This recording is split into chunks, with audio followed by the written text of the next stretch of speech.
You're listening to the Minutes on Growth podcast, the show that brings you mindfully curated insights into relationships, spirituality, personal development, and everything in between, with your host, Tannaz Hosseinpour. Hi, soul friends. It's Tannaz Hosseinpour, and welcome back to another episode of Minutes on Growth. Today, I have Joshua Cameron with us. He is a combat veteran and a master healer. Welcome. Oh, thank you so much. I really appreciate you having this space for me. Of course. I am so excited to get into this conversation because, as I was telling you earlier, I have dealt with trauma manifesting physically in my body. As I was unable to process my trauma, it showed up in a different way. So I really want to get into this. But before we do, can you just take a moment and tell us what is trauma and how does it manifest? Physically, emotionally, spiritually? That's a great question. Now, as far as, these sorts of complex answers, usually, the best thing to do is to create a model of the world, right? Mm-hmm. Is my definition of trauma going to be your definition? Well, I don't know that it necessarily even needs to. It's really a matter of, if I have a map, does my map allow me to get to my destination? And if it doesn't, well, then that map's not very useful. If it does, well, then that map is very useful. And so I think it's really good to look at these sorts of spiritual ideas, these conversations around non-physical ideas in that way. How do I create a map that best serves me? And trauma is really something at which the mind cannot really grasp what just happened. It's so outside of our model of the view. Our model of the world has been so violated that there's almost like a 404 error, right? If you ever gone to a website and that's not actually linked, it gets 404, right? Website not found. Well, we don't really know what to do. And what happens is often our brain will go into fight or flight mode, right? So all the blood is sucked from the frontal lobe into the limbic system, and then we're in survival. Now, the problem is since we haven't actually processed that traumatic event in our intellectual capacity, in our, using our mental power, well, then anytime that we reflect on it, or rather anytime something reminds us of it or triggers us, but what happens is we go right back into that fight or flight. And so we rob ourselves of the conditions necessary to be able to process, right, that trauma. And it just stays in, oh my God, I'm in a state of threat. So really, trauma is a way to transport us into a state of threat where we feel like our life or our livelihood is being completely threatened. Wow, I love how you said that we can have different definitions and it's okay. It's more of like the map. And I thought that was such a validating perspective because sometimes, we say, we have these conversations or, we see these content on social media where like trauma is this. And in that moment, it's not really relatable to us. And it kind of invalidates our experience and kind of makes us question, did I experience trauma? Like, am I going through something or is it just in my mind? So I really like the way that you put it. I felt it was very, very validating. And then I wanted to ask you, when you said it takes us back to that primary experience, and I was thinking of an interview I heard a while back where, someone was saying, if you, for example, were physically assaulted by someone who, let's say, was wearing a specific perfume, let's say Dior Sauvage for just the sake of it, and years have passed and you're with someone and you smell the same scent, you smell the perfume, the body can't tell the difference and kind of takes you back to that initial experience you had. And it starts to feel as if it's reliving that experience. Is that accurate? I would say that that's very accurate. And in fact, there's this idea that shamans have of soul retrieval. You ever heard that before? No. Can you talk about it, please? Yeah. So think of this traumatic experience as a way to where your soul has almost splintered off. A piece of yourself is now trapped in a prison. Until we can process that memory, we can process that trauma, a piece of ourselves is trapped there, which is why we try to go about our day. We try to, in most cases, forget about it, forget about what this happened. But then there's something that triggers us. And then we know that, hey, there's a part of us that's trapped. And what soul retrieval is this idea of, imagine that we are, cybernetic beings, because in many ways we really are. And that traumatic experience creates an error in the code. And when we go back to find that person, right? In my case, my most traumatic experiences really happened when I was a young child. What I found was had the ability to go back in time, find where the code was first perverted, first Mm. corrupted, right? Find that kid who was desperate for the love that he needed so much. And what did I do? Well, I corrected the error code. I gave him the love that he needed. And I was able to liberate him from that prison, which then didn't make the memories disappear, but it made all the emotions tied up around it. They just release and they're no longer there, to where I can now reflect upon that.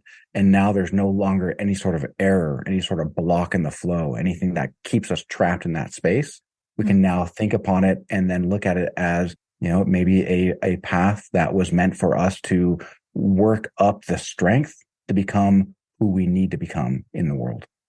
Wow. And if we don't do the work, if we don't go back to that moment where, the error first took place, does that end up manifesting in chronic pain? Like, how does unresolved trauma start to manifest itself?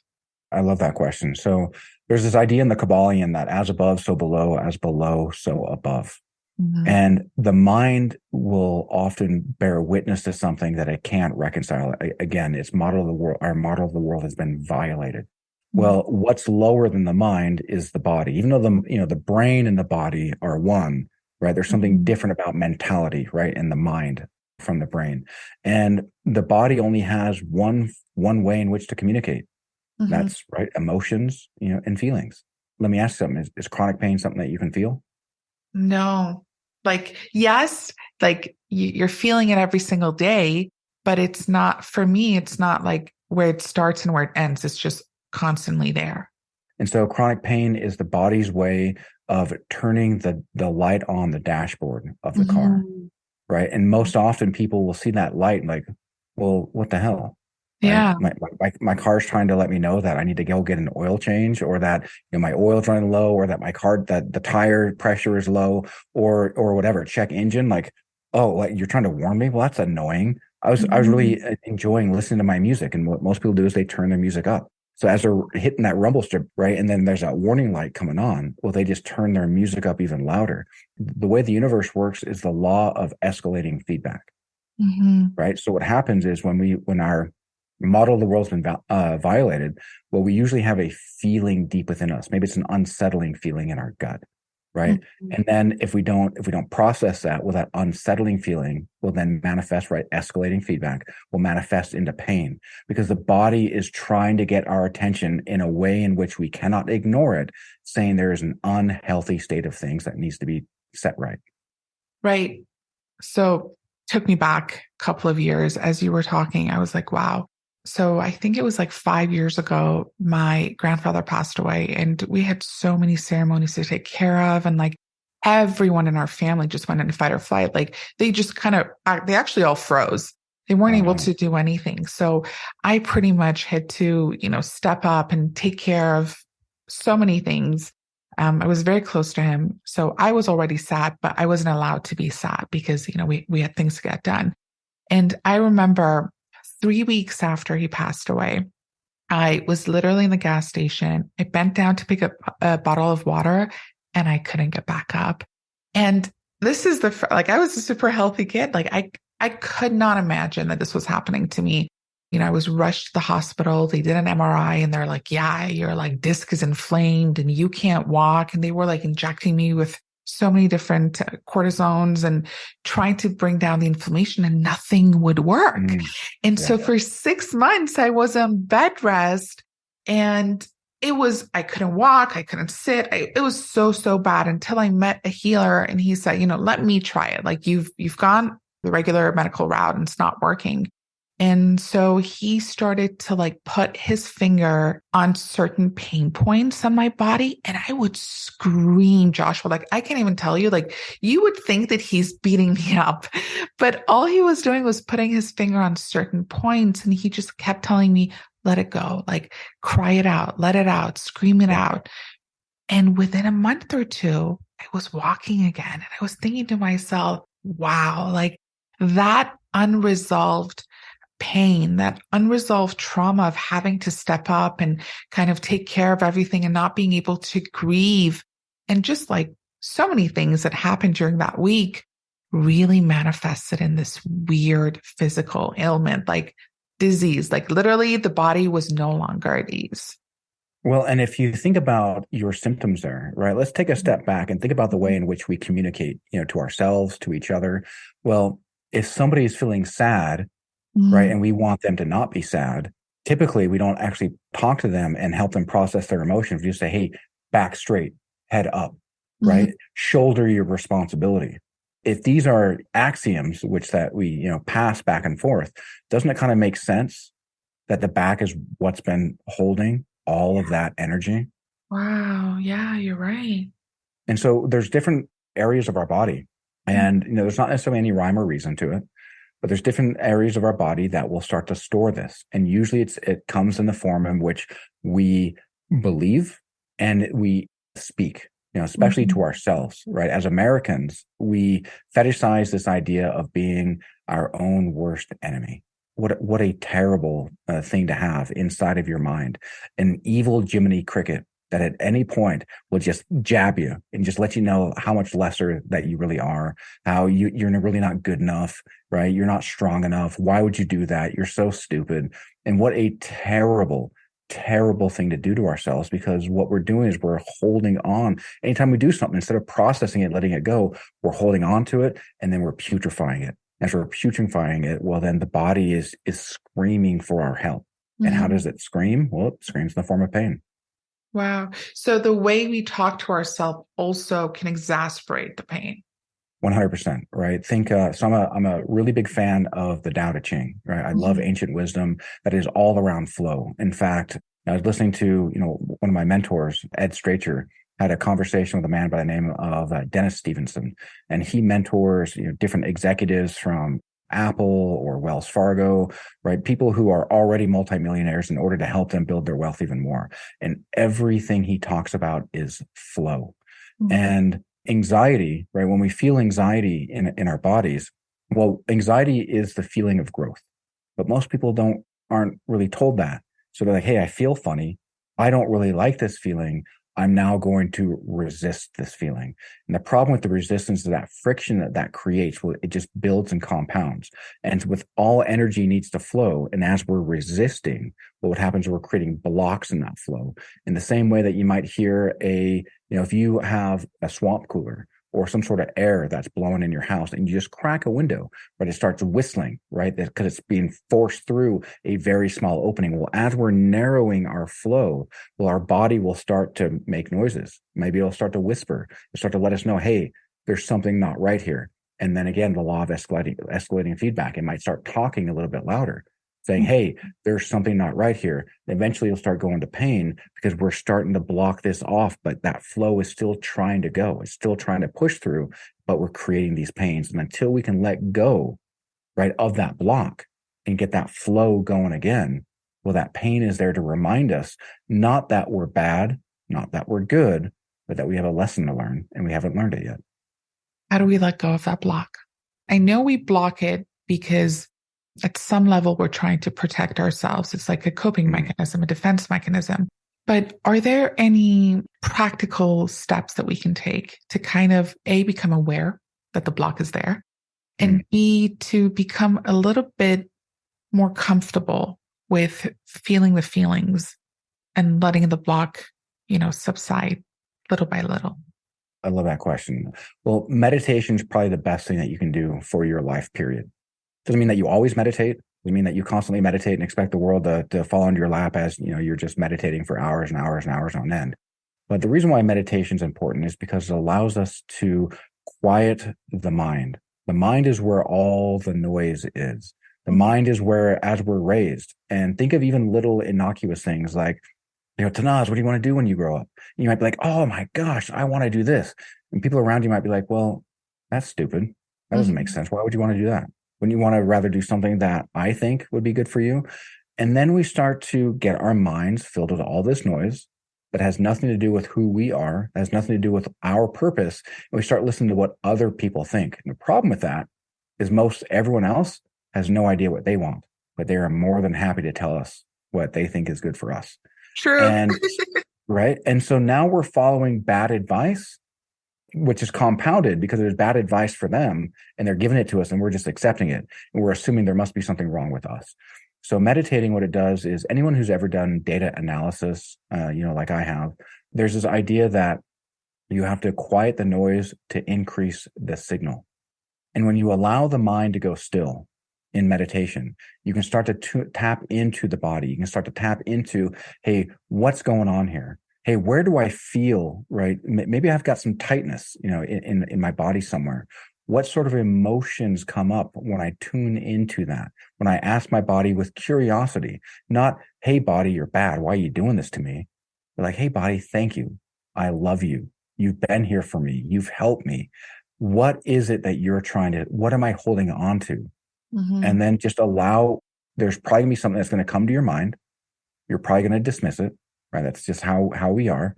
But that first thing that comes to your mind is most likely going to be the key to start to unravel that.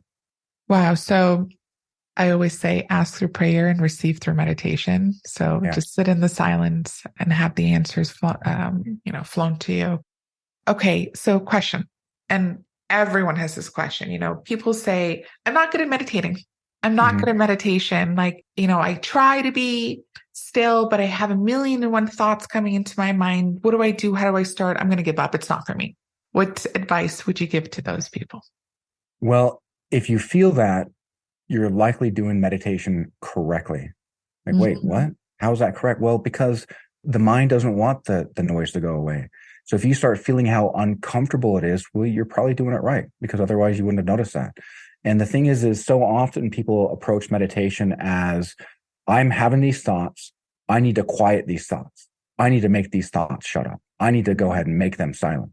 Right. In much the same way that we hear people in, what we might call enlightened spaces, I need to kill my ego, right? The death Mhm. of the ego, as if forcing ourselves into compliance is Right. somehow going to be the right action. What people don't realize is the mind is so good at thinking Mhm. that you're probably not going to be able to turn off the thinking. So what the best thing to do, for me at least, and it may not be the best for everyone, but I found that, again, this is a really good model, is when you close your eyes, imagine, and this, coincides with the Silva method a little bit. If you're familiar with the Silva mind control method, imagine that you've got a big, beautiful bay window that's just out there. You close your eyes and there's this big, beautiful bay window. And the thoughts that come into your mind are just like a bird that flies by, or a deer, that's going by, or something beautiful and you think it, hey, thank you for being here, but I'm not interested in following you. I'm not interested in following the thoughts. I'm just here to take in the entire panoramic scene. Right. But inevitably a thought is going to grab our attention and we're going to follow it. And at that point, we can either remind ourselves, oh, crap, I'm not supposed to follow my thoughts, or we can just let it go. And what you do is you just let it go and you go back to base. And that's really, you just allow the flow of your thoughts to stream as they do without trying to control them. Does that make sense? Yeah, definitely. So there's awareness, there's no attachment, and there's no judgment of attachment if Mm, attachment takes place. yes. Okay. That sounds doable. Love that advice. Super practical. You said something, you said, this is something that works for me. And I really wanted to just take a few minutes and talk to you about your own experience of Mm-hmm. dealing with PTSD, if you're comfortable sharing with us, of Sure. course. Well, as I was a kid growing up, all right, and PTSD can happen in all stages of life because some stages, some kids are born into war zones, right? Yeah. Maybe not a literal war zone like when I was in the army and went to literal war zones, but I was raised by people who had their own issues, right? Which who doesn't, and raised by alcoholics that didn't really give me a whole lot of structure, right? Lots of extremes. And, my dad, divorced my mom at 2, when I was 2, and he kind of checked out, right? I might have seen him, maybe, once a year. He lived about 30 minutes away, but, he kind of was more focused on his own issues. And my mom got remarried when I was very young. And, guy who she, remarried, my stepdad at the time, he was a tyrannical alcoholic. I mean, just very, very violent, total rage monster. But as he's drinking, he transforms himself into, a werewolf of a sort, and then takes it out on little helpless kids. And God bless my mom now. She's not that person anymore. We've made up, which is great. And as I first learned how to heal, right? My master, Ed Stracher, again, who had that conversation with Dennis Stevenson. Well, so, he takes us through, self-healing mastery, because you've got no business, trying to fix somebody else's car if you don't know how to fix your own car. You've got no business trying to heal somebody else if you don't know how to heal yourself. And as I was going through these meditations and tapping into more love than I've ever experienced in my life, tapping into more awareness, being able to let go of, the trauma of my past. I'm a big fan of Joe Rogan, follow a lot of his conversations, and he talks a lot about deprivation tanks. So I'm a big, fan of fantasy as well.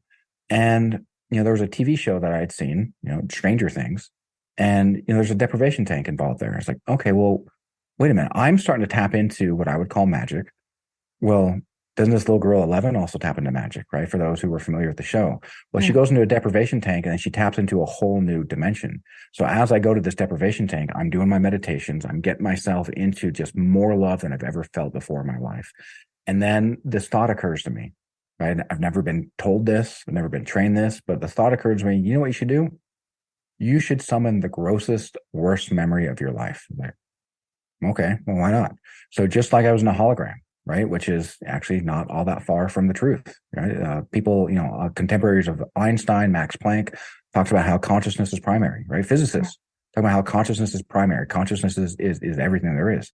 And so just like a hologram, I create this memory and it's playing. And then I create the version of me, right? A little 6-year-old little boy that, that held himself guilty for decades, as if a 6-year-old could somehow, fend off, right, this giant, maniacal man.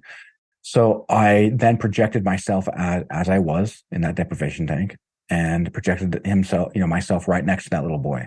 And I'm a father now. I've got a 10-year-old son, and I've learned, with my own son, because I've wanted to authentically become better, right, and give him something better than what I had. Well, then it encouraged me to be able to find love that I didn't have, to be able to give him love that I didn't have as a child. So being able to love my son gave me the tools I needed to be able to love myself. Oof. And yes. And so what I did was I'm holding that little boy's hand. I'm watching this memory and I'm just taking all of it in. I'm deconstructing all the guilt, separating all the stuff that I was holding on to. And then I'm passing it, filtering it through all this love. And then I pass that awareness to that little boy, and I can feel it. I can feel myself glowing. And then I kneel down, and I turn to him and I embrace him.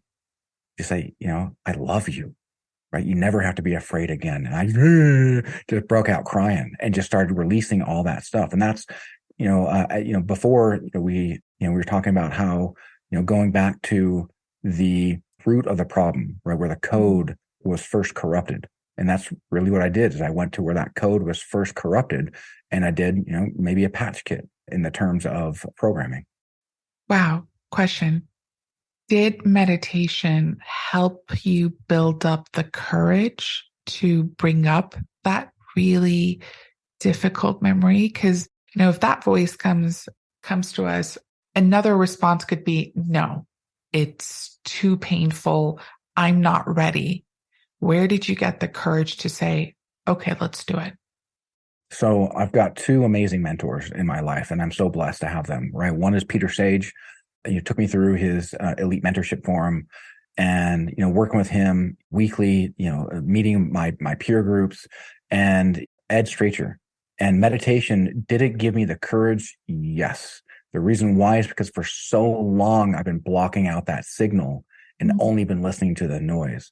But as I started quieting the noise and the signal started pumping in louder and louder, even though louder was more, actually, let me take that, more clear, not really louder, because it's still a whisper, right? That intuition is still a whisper, but it's much more clear. And I never would have been able to recognize that whisper for what it was if I hadn't meditated. And I never would have been able to tap into the healing love that I did had I not meditated. And I never would have had the courage to be able to start implementing this stuff if I couldn't actually quiet that noise and increase the signal. So meditation is certainly the crux of everything kind of falling into place. Wow. And a supportive community that kind of Yep. created that safe space for you. And people might, and so often we scoff at the idea of our parents saying, don't hang out with these kids because peer pressure. I'm like, yeah, yeah, yeah. What people don't realize is that our environment will trump our willpower every time over time. But if you and I are hanging out and we're hanging, and then I start, maybe I slip and I'm hanging onto a cliff face, right? You come back on Tuesday and I ain't going to be there. That's Hmm. just no matter what, that environment is going to trump my willpower, no matter how much my intention is to hang on. And when we are surrounded by people who are looking at the worst scenarios in their life, they feel like they're victims. Life happens to them instead of for them, right? Everything, Tanaz, I'd also be successful if I had your life. I'd also be successful if I didn't have my mom, treat me the way that she treated me. And when we surround ourselves with people who, one, want the best for us, two, are heading in a progressive manner, right, in a more productive manner, well, we can't help but model ourselves to our environment. That's just how we are. We are adaptable by design, right? We are programmable by design. We do not get a choice on that. What we do get a choice on is how we program ourselves, how we get programmed. Wow. I love that. So just a reminder to self that your community matters, right? Who you're with, the conversations you're having, the activities you're engaging in, as small as they might seem, they have such a large impact on Mm. our life. Wow, love that. You said something, and I want to talk about that. You said being able to love my son helped me love myself. Yeah. And it got me thinking, a lot of people say you need to be fully healed before you can love others. What are your thoughts on that? We need to be fully healed to be able to fully love others. Mm-hmm. But that doesn't mean that we can't have approximations of it, right? I Mm-hmm. mean, do if I start off endeavoring towards a goal, do I start off as a master or do I have to build the steps, right? If I'm walking up a staircase, do I start at the top stair or do I start at the bottom stair building myself up? So often we have these unrealistic expectations for ourselves, right? I may not know what divine love was when I first started loving my son, but I'll be damned if he didn't unlock a part of me that I didn't realize existed, that I wanted to step up for this little boy. I did not want him to go through what I went through. I wanted to be better. And that allowed me to then start tapping into, well, how do I become better? And, in the same way that, healing pain in the body comes from curiosity, approaching it with a space of curiosity, right? There's this idea that questions are the steering wheel of the mind.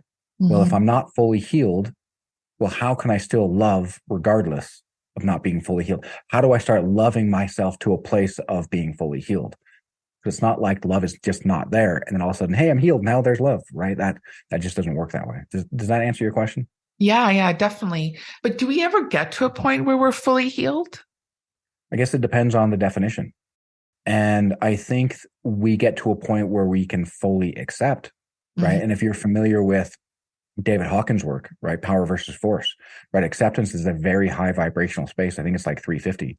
And if we can get to that place of acceptance, well, then what more healing needs to occur if we've already accepted it? And then if we, take a step back also and consider perhaps the most psychologically strong way of looking at the world in the lens of this, this body, this person who's having this conversation with you, well, this is my me, Mm-hmm. but who I am is something far greater because I am my soul and my Right. soul chose this path, right? My soul, and this might sound silly to people, but again, it's all about models of the world that serve us. Mm-hmm. And my soul looked down and said, look at these, look at these people struggling. Look at this life I'm going to have. Look at these lessons I'm going to learn. And why am I going to learn these lessons? Because they're going to point me in the exact space I need to go to. Why did I choose a life of abuse, emotional and physical? Well, because where did I escape? I escaped into books. What sort of books? Fantasy books. Not Mm-hmm. just fantasy books, but fantasy books all around epic camaraderie, brotherly camaraderie that I did not know in my life. And what did Einstein say? Well, the mark of intelligence is not raw intellect, it is imagination. because the brain does not know the difference between imagination and reality. So I'm building these neural pathways and I'm getting myself ready. I'm creating reference points. So once I get to that point of I'm ready to be enlightened, I can look back at my life and say, oh my God, It right? makes sense. Yeah, it makes sense. And, Steve Jobs said that you can never really connect the dots except for looking backwards. And if we choose this idea of why did I go through maybe you call it hell? Why did I go through the difficult situations I went through as a child, as an adult? Because you chose that because that's how powerful you are. You chose it because you knew that no matter how confusing this world is, that you'd be able to see through it and to be able to reach that point of enlightenment. And I mean, is there anything more psychologically strong than that? Wow. I'm loving this conversation. Yesterday, I just posted on my Instagram, who do you want to be, victim or victor? Like Yeah. the choice is always ours. And, is life happening to me or for me? Yes. And I don't know if what we're saying is 100% true. I don't have full certainty about it, but I do know that this perspective is a much more empowering perspective than to say, I have no control over how I react to life or, kind of being a victim. So it's that whole argument as well as like, does God exist? What is spirituality? Does the universe exist? Does energy exist? And I always say, we might never get to a point where we can say 100% this is the truth, but which belief makes you feel more empowered? Which belief makes more sense to you? What are your thoughts on that? Oh, well, I love that. And come back to that. I think I can really help and relieve a lot of people of a lot of anxiety, right? This idea of, 100% truth. Well, I can tell you something with 100%, assurity of the truth with a capital T.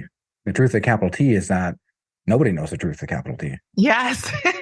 And so just let it go. You and I could literally be experiencing the exact same event side by side in the exact same environment, in the exact same atmosphere, the exact same ambiance. And we're going to walk away with different experiences. And you know what? There's 7 billion people on the planet and there's 7 billion different versions of the truth. And so find the version of the truth that fits your model of the world, because there's a difference between truth and facts, right? A fact is something that happened. That's objective. Hey, it happened. Truth is the story around that, right? What's the story? How does that mean to me? How does that land with me? How does that help me? How does that help me progress? And I think understanding that model of the world can really serve people. Wow, wow. I'm loving this conversation. I have like a million questions, but I'm trying to be mindful of time. So I think we should definitely schedule in a second Oh, I love that. so to follow up, because the questions, like I want to know, like, what are your thoughts on the soul choosing the parents and circumstances? So many.